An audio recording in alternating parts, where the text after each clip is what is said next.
For the first time since World War II, the American military faced a new way of warfare that rendered all previous military tactics obsolete. This was when the enemy refused to adhere to the standard rules of war. Now, in Vietnam, the enemy was everywhere and nowhere at the same time, and the new jungle terrain forced the American command to completely change and adapt its approach. Thus, the Vietnam War would be named the Helicopter War, seeing their most widespread use in history, with around 11,000 helicopters deployed. However, no one knew that more than 5,000 of them would be lost. In this video, we'll explain what it was like to be part of a helicopter crew in the Vietnam War, their terrifying roles and actions, and the brutal risk these men, who were on average only 22 years old, endured every day. Let's begin. After World War II, helicopters began to show their potential by taking on roles like observation, support, and moving troops around.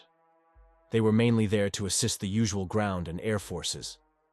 But it was during the Korean War that people really started to see what helicopters could do, prompting the United States to invest more in them.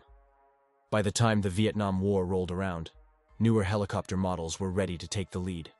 In the thick jungles of Southeast Asia, helicopters became crucial.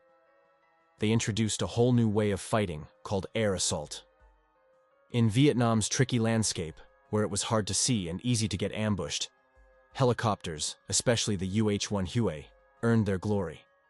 They could spot enemies, send messages, and whisk away the wounded from spots where planes and choppers before them couldn't reach. This mobility allowed forces to be deployed, reinforced, or extracted from hot zones rapidly, changing the dynamics of ground combat. Gunships and air cavalry units, with their firepower and ability to hit targets from above, achieved feats in the dense rainforests that ground forces couldn't dream of. This made moving large groups of soldiers across the land faster than ever before. However, the vital roles helicopters played came with horrific dangers. Mechanical failures were a constant threat, with the harsh conditions of Vietnam pushing the helicopters and their crews to their limits. Engines could fail mid-flight, controls could become unresponsive, and vital systems might malfunction over hostile territory. Enemy fire, of course, was the main concern. Helicopters, often flying low to navigate the dense jungle terrain or land in tight spots, made tempting targets for Viet Cong forces. Small arms fire, heavy machine guns, and surface-to-air missiles were the most common threats. As helicopters are almost not armored at all, a single well-placed shot could ignite fuel tanks, cripple the rotor blades, or take out the pilot, turning a routine flight into a deadly nightmare. Pilots had to be constantly vigilant, ready to employ evasive maneuvers at a moment's notice to dodge incoming fire. Also, collisions with unseen obstacles, hard landings in uncertain terrain, or getting disoriented in poor weather conditions were all too common, especially when considering the technology of that time, where crews relied on relatively rudimentary instruments and their senses and training. Pilots knew that every mission could be their last, yet most of them volunteered each time there was a need for their help, facing these risks head-on. During routine missions, pilots operated under the assumption that they could come under fire at any moment, which often proved true, so they always used the nap of the earth technique when flying. This meant flying as low as possible, following natural contours, and using terrain to evade enemy detection. The two most important and terrifying missions were rescue and hunt and destroy missions.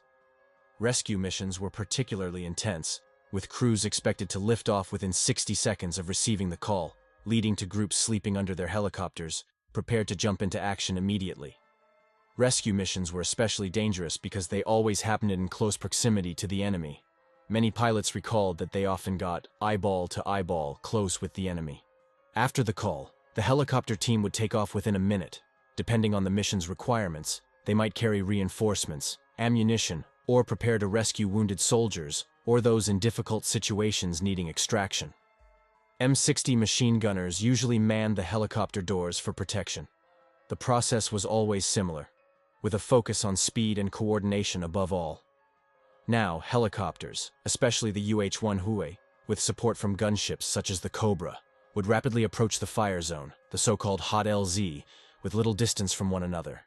Entering directly into heavy enemy fire, they would quickly descend and in just a few seconds unload support, load the wounded, or soldiers needing extraction. Throughout the approach, door gunners and support helicopters were firing constantly to suppress the enemy. Pilots described these touchdowns as a surge of adrenaline, noise, and organized chaos.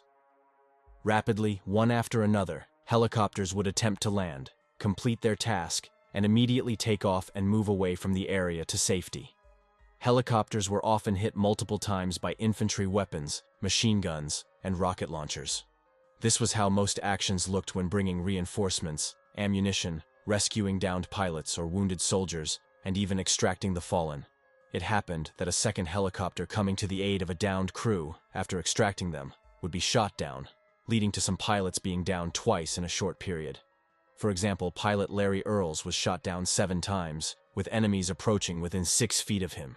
Yet somehow he survived the war without major consequences. Unfortunately, many were not lucky enough to survive the crash, and the number of young pilots killed in action is horrendous. Another horrific aspect after a helicopter crash was being captured by the Viet Cong and the dreadful treatment captured pilots and crew members experienced. Besides that, another terrifying mission was the hunt and destroy. A typical hunt and destroy mission during the Vietnam War involved close cooperation between different types of helicopters and infantry units, each playing a crucial role. The mission usually started with reconnaissance. OH-6 helicopters, known as Loaches, flew low over the jungle, scouting for enemy positions. Their small size and agility allowed them to navigate through tight spaces and near the treetops, making them hard targets for the enemy to hit. Despite this, the risk was substantial. The Loaches were looking to draw enemy fire, effectively using themselves as bait to reveal the enemy's hiding spots. When the Loaches identified enemy positions, often after being shot at, they relayed the coordinates to the AH-1 Cobra helicopters. The co-pilot usually had a smoke grenade ready in hand to throw at the enemy position and mark it for gunships. The Cobras, armed with heavier weaponry like rockets and miniguns, would then attack the pinpointed locations. Their role was to provide the firepower necessary to protect the Loaches and destroy the enemy. Meanwhile, infantry units on the ground prepared to move in. Once the Cobras had done their job of softening up the enemy positions, the ground troops would advance.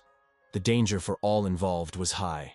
Helicopters, especially those flying low and slow during reconnaissance or attack runs, were vulnerable to anti-aircraft fire.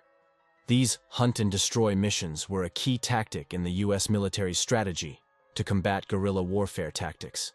To protect themselves at least a little, helicopter pilots and crews wore helmets and flak jackets, offering some defense against shrapnel and bullets. They often found themselves in cramped, uncomfortable positions for hours on end, maneuvering through hostile skies.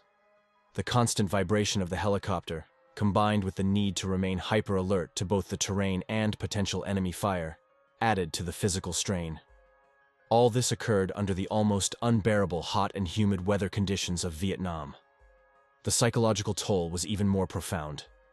Knowing the responsibility for the lives of their crew and the soldiers they transported or supported, and witnessing the horrors of war firsthand, weighed heavily on them. Pilots had to make split-second decisions, aware that any mistake could be fatal. Door gunners, exposed to the elements and enemy fire while manning their weapons, faced their own set of dangers, constantly scanning for threats and knowing they were often the first line of defense against an ambush. This high-stress environment demanded immense mental resilience and would often push soldiers to the breaking point.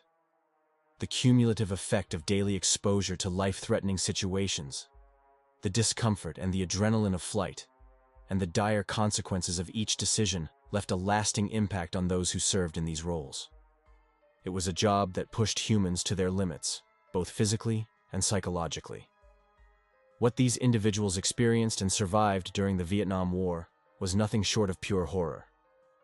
Both sides suffered because of a war that was imposed on them, one they had no choice but to enter, which achieved nothing except to have a huge number of people pay a terrible price needlessly.